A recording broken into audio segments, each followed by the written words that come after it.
ठाण्यामध्ये महापालिका निवडणुकीच्या तोंडावर भाजपला धक्का बसलाय। 4 महिन्यांपूर्वीच काँग्रेसमधून पक्षात आलेले जिल्हा उपाध्यक्ष संजय घाडीगावकर यांनी बंडखोरी केली आहे। पक्षाच्या कोर कमिटीने तिकीट वाटपात घोळ घातल्याचा आरोप त्यांनी केलाय। घाडीगावकरांबरोबर नगरसेविका स्वाती देशमुख आणि समर्थकांनीही भाजपला सोडचिठ्ठी दिली आहे। विशेष म्हणजे भाजपचं तिकीट मिळालेल्या 6 समर्थकांनीही पक्षातून बाहेर पडण्याचा निर्णय घेतलाय।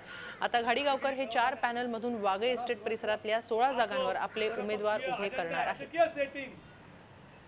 केंद्रात राज्यात आणि काही ठिकाणी भाजपाची सरकार आहे, त्यामुळे आता जो कल आहे किंवा जो प्रवाह आहे हा सेनेतनं किंवा मग अन्य पक्षातनं भाजपाकडे जाण्याचा ट्रेंड सुरू आहे। परंतु ठाण्यामध्ये मात्र वेगळा ट्रेंड समोर येतो आणि तो म्हणजे भाजपातले 6 स्टँडिंग नगरसेवक म्हणजे त्यांना तिकीट दिलेली आहे, स्टँडिंगपेक्षा त्यांना तिकीट दिलेली आहेत, ते त्यांनी आज भाजपा सोडलेली आहे। त्यांच्याबरोबर 16 जे प्रभाग आहेत किंवा जे 4 पॅनल असतील तिथे वेगवेगळे स्तरावर ते उभे राहणार आहेत। म्हणजे एकंदरीत मोठा फटका भाजपाला बसणार आहे ह्या ठिकाणी। आणि याचं मागचं कारण काय आहे, यात काय आर्थिक कारण आहे का राजकीय कारण आहे, हे सर्व जाणून घेण्यासाठी जे मुख्य आहे तिथले संजय घाडीगावकर ते आपल्याबरोबर आहेत, ज्यांनी पूर्ण प्रभाग घडवला।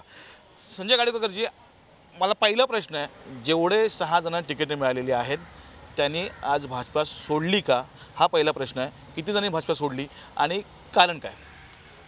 आता इथे सर्वजण आहोत आम्ही, मी एकटा बोलण्यापेक्षा 6च्या 6 बोलतील की आपण भाजपमध्ये आहोत का।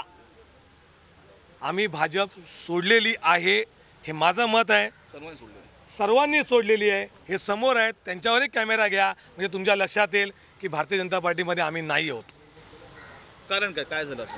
भाजपचा अजेंडा विकासाचा पकडून आम्ही भाजपमध्ये प्रवेश केला असतानाही येथील स्थानिक लोकांचा हितसंबंध, जे राजकीय हितसंबंध आहेत, ती जपण्याची परंपरा जी ठाण्यामध्ये आहे, म्हणजे गोल्डन गँग आणि डायमंड गँग, त्याच्यामध्ये राजकीय नेते, पदाधिकारी आणि प्रशासनातील अधिकारी हे देखील सामील आहेत आणि ती वाचवण्यासाठी आमच्यासारखे इमानदार उमेदवार यांना नको आहेत। आमचं तिकीट कापलं ना म्हणजे आमच्या मित्र लोकांचं, म्हणजे आमच्या विजेचा रस्ता साफ झाला आमचा। आता आम्ही स्वतंत्र लढू, आमची टीम तयार आहे, आमची बॉडी तयार आहे। आम्ही दिवसरात्र काम, आम्ही आजपासून काम करत नाही।